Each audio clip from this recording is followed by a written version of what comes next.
Chapter 7 of The Game of Life and How to Play It. The Game of Life and How to Play It by Florence Scovel Shinn. Chapter 7, Love. Every man on this planet is taking his initiation in love. A new commandment I give unto you, that ye love one another. Ouspensky states in Tertium Organum that love is a cosmic phenomenon and opens to man the fourth dimensional world, the world of the wondrous. Real love is selfish and free from fear. It pours itself out upon the object of its affection without demanding any return. Its joy is in the joy of giving.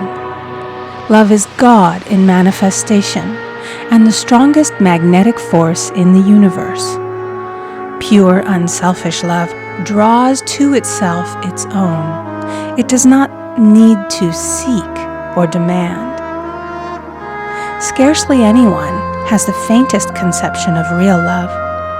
Man is selfish, tyrannical, or fearful in his affections, thereby losing the things he loves.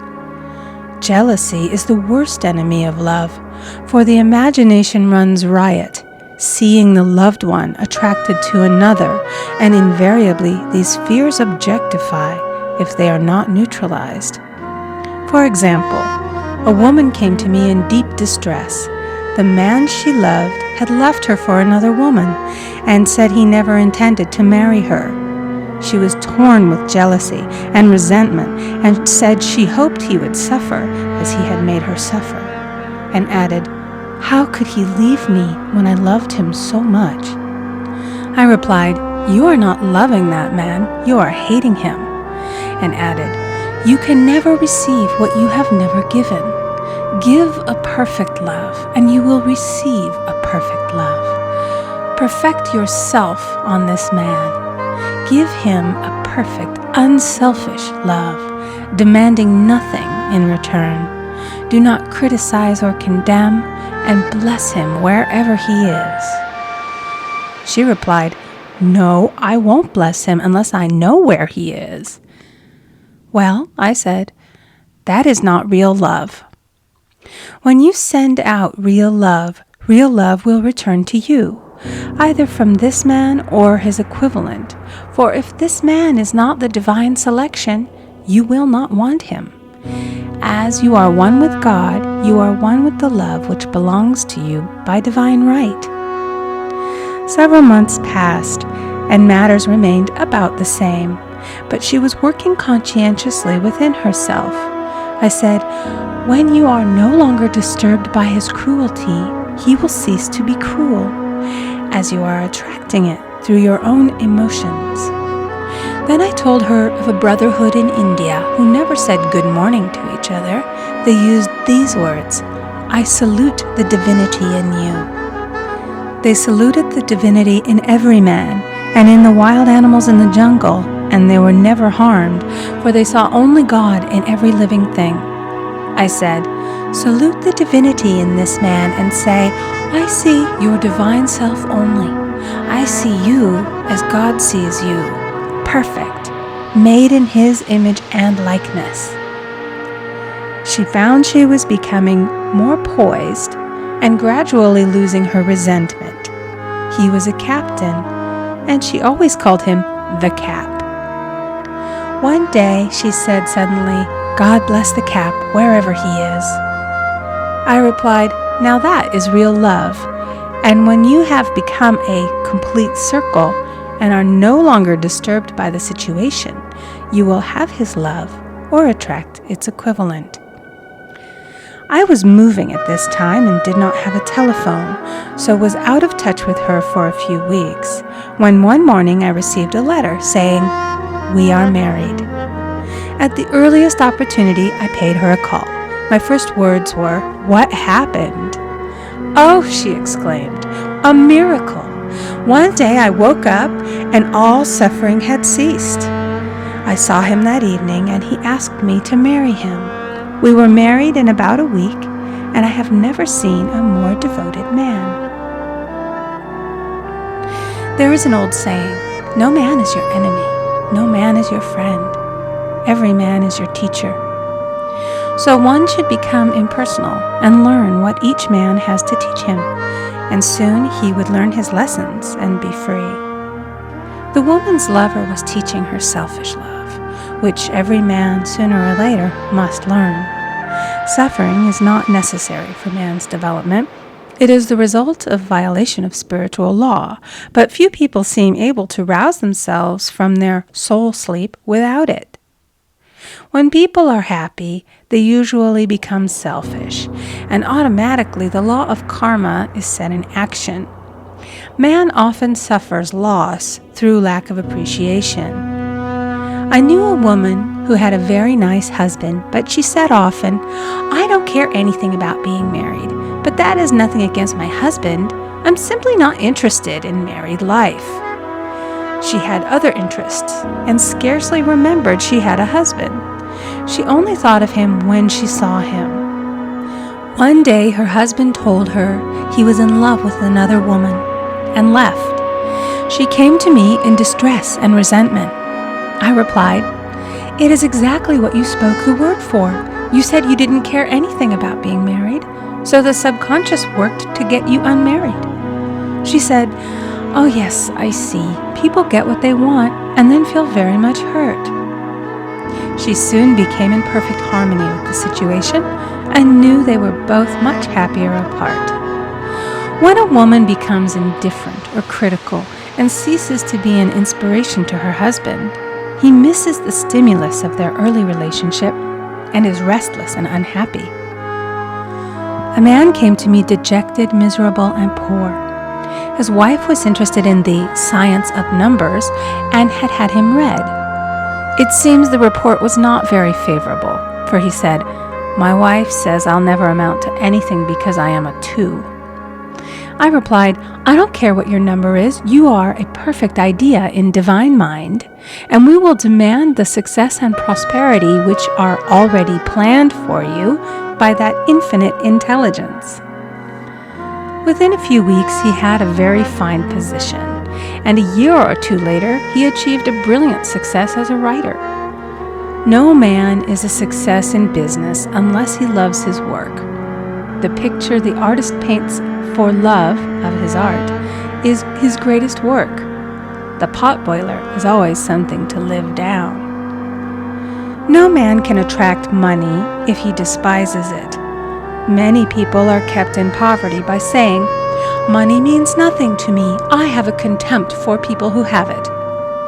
This is the reason so many artists are poor. Their contempt for money separates them from it. I remember hearing one artist say of another, "He's no good as an artist, but he has money in the bank." This attitude of mind, of course, separates man from his supply. He must be in harmony with a thing in order to attract it. Money is God in manifestation, as freedom from want and limitation, but it must be always kept in circulation and put to right uses.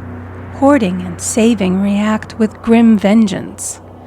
This does not mean that man should not have houses and lots, stocks and bonds, for the barns of the righteous man shall be full. It means that man should not hoard even the principal if an occasion arises when money is necessary. In letting it go out fearlessly and cheerfully, he opens the way for more to come in, for God is man's unfailing and unexhaustible supply. This is the spiritual attitude towards money, and the great bank of the universal never fails.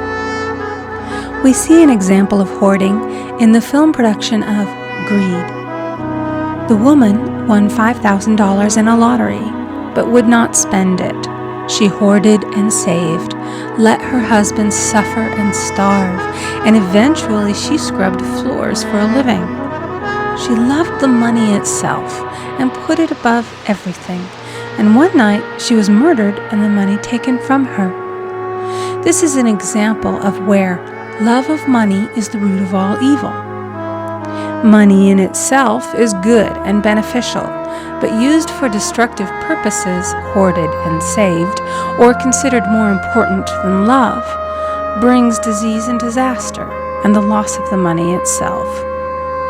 Follow the path of love, and all things are added, for God is love, and God is supply. Follow the path of selfishness and greed, and the supply vanishes, or man is separated from it. For example, I knew the case of a very rich woman who hoarded her income. She rarely gave anything away, but bought and bought and bought things for herself. She was very fond of necklaces, and a friend once asked her how many she possessed. She replied, 67. She bought them and put them away, carefully wrapped in tissue paper. Had she used the necklaces, it would have been quite legitimate, but she was violating the law of use. Her closets were filled with clothes she never wore and jewels which never saw the light. The old woman's arms were gradually becoming paralyzed from holding on to things, and eventually she was considered incapable of looking after her affairs, and her wealth was handed over to others to manage. So man, in ignorance of the law, brings about his own destruction. All disease, all unhappiness come from the violation of the law of love. Man's boomerangs of hate, resentment, and criticism come back laden with sickness and sorrow. Love seems almost a lost art, but the man with the knowledge of spiritual law knows it must be regained, for without it he has become as sounding brass and tinkling cymbals. For example, I had a student who came to me month after month to clean her consciousness of resentment.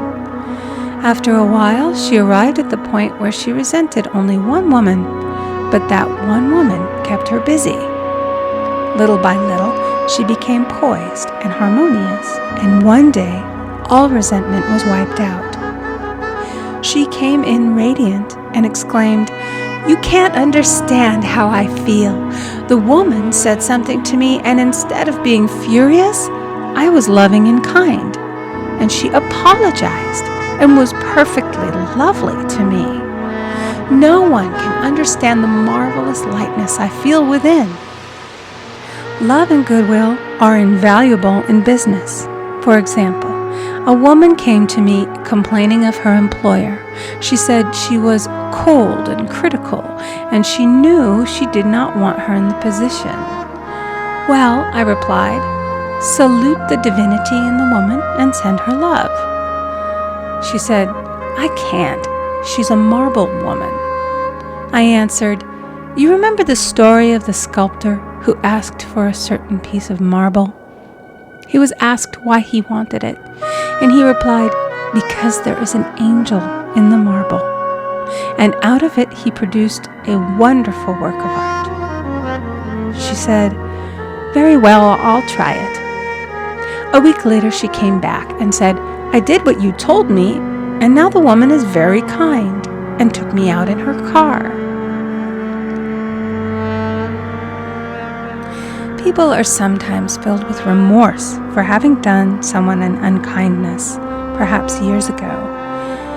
If the wrong cannot be righted, its effect can be neutralized by doing someone a kindness in the present. This one thing I do, forgetting those things which are behind, and reaching forth unto those things which are before. Sorrow, regret, and remorse tear down the cells of the body and poison the atmosphere of the individual.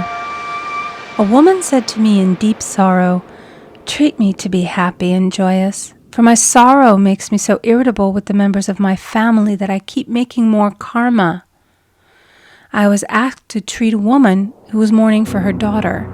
I denied all belief in loss and separation and affirmed that God was the woman's joy, love, and peace. The woman gained her poise at once, but sent word by her son not to treat any longer because she was so happy it wasn't respectable. So, mortal mind loves to hang on to its griefs and regrets. I knew a woman who went about bragging of her troubles, so of course she always had something to brag about.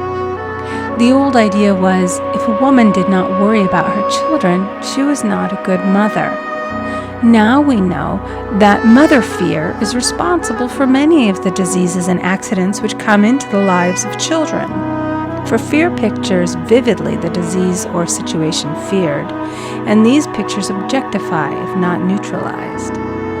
Happy is the mother who can say sincerely that she puts her child in God's hands and therefore knows that he is divinely protected. For example, a woman awoke suddenly in the night, feeling her brother was in great danger. Instead of giving in to her fears, she commenced making statements of truth, saying, "Man is a perfect idea in divine mind and is always in his right place. Therefore, my brother is in his right place and is divinely protected." The next day, she found that her brother had been in close proximity to an explosion in a mine, but had miraculously escaped.